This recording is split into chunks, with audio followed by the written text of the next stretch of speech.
మొన్నటికి మొన్న ప్రకాష్ రాజ్ గారు మాట్లాడారు నా మీద. అరే నేను మాట్లాడుతుంది ఒక హిందువులు అపవిత్రం గురించి మాట్లాడుతున్నాను. ఇందులో ప్రకాష్ రాజ్ గారికి సంబంధం ఏంటి? ఇందులో నేను ఇంకొక మతాన్ని నిందించానా? ఇస్లాంని నిందించానా? క్రిస్టియానిటీని నిందించానా? ఈ అపవిత్రం జరిగింది, ఇలా జరగకూడదు, ఫుడ్ అడల్టరేషన్ జరిగిందని మాట్లాడుతుంటే దీన్ని గోల చేయకూడదంటే అంటే తప్పు జరిగినప్పుడు మాట్లాడకూడదా? ఒక అపవిత్రం జరిగితే మాట్లాడకూడదా? దేవతా విగ్రహాలను శిరచ్ఛేదం చేస్తే మాట్లాడకూడదా? ఏం పిచ్చి పట్టింది ఒక్కొక్కళ్ళకి? ఎవరి కోసం మాట్లాడుతున్నారు మీరు? ప్రకాష్ రాజ్ కూడా చెప్తా ఉన్నాను, నాకు మీరంటే గౌరవం. I have extreme respect for you. కానీ when it comes to secularism, Prakash Raj garu, it is a two-way, not one-way. I have extreme respect for you. You know that. Mere secularism is always two-way, it is not one-way. హిందువుల మీద దాడి జరిగినప్పుడల్లా వచ్చి మాట్లాడడం తప్ప,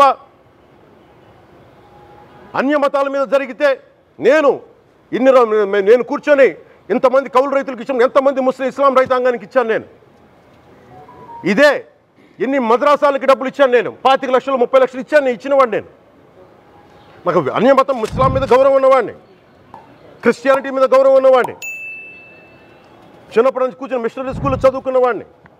నా teacher చెప్పిన సూక్తి తను తగ్గించుకున్నవాడు హెచ్చింపబడినని చెప్పి బైబుల్ సూక్తిని ప్రతిసారి కోట్ చేస్తూనే ఉంటాను.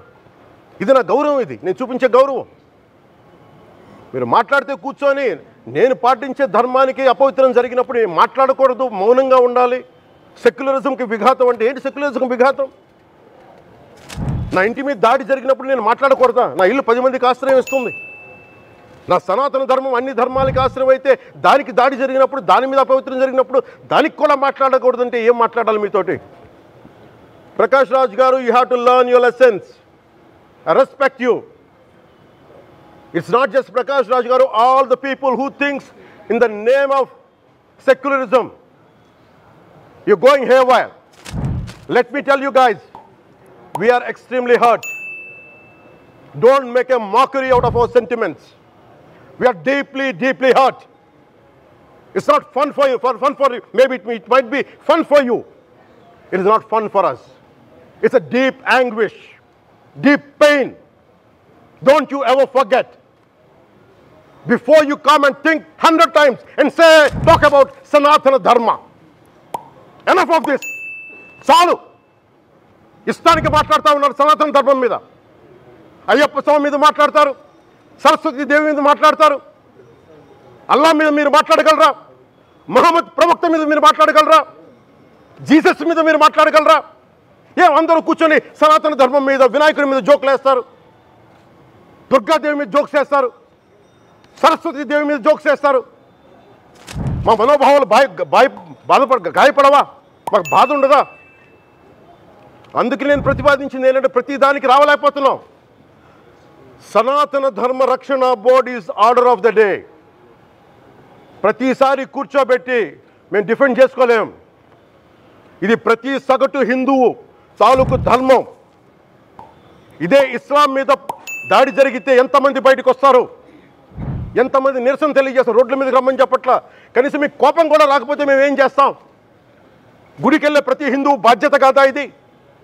నా ఒక్కరి బాధ్యతైనా, మా బాధ్యతైనా, మీది కాదా? ధర్మాన్ని మీరు పరిరక్షించరాదు, మీ బాధ్యత కాదా? శ్రీ పవన్ కళ్యాణ్ గారు, నేను ఇప్పుడే మీ ప్రెస్ మీట్ని చూశాను. నేను చెప్పింది ఏంటి? మీరు దాన్ని అపార్థం చేసుకుని తిప్పుతున్నదేంటి? నేను ఇప్పుడు విదేశాల్లో షూటింగ్లో ఉన్నాను.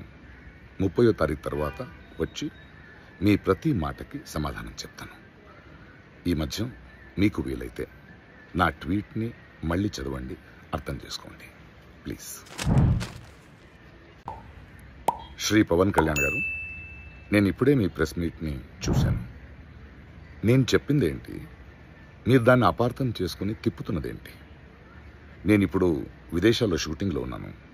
30వ తారీఖు తర్వాత వచ్చి మీ ప్రతి మాటకి సమాధానం చెప్తాను. ఈ మధ్య మీకు వీలైతే నా ట్వీట్ని మళ్ళీ చదవండి, అర్థం చేసుకోండి ప్లీజ్.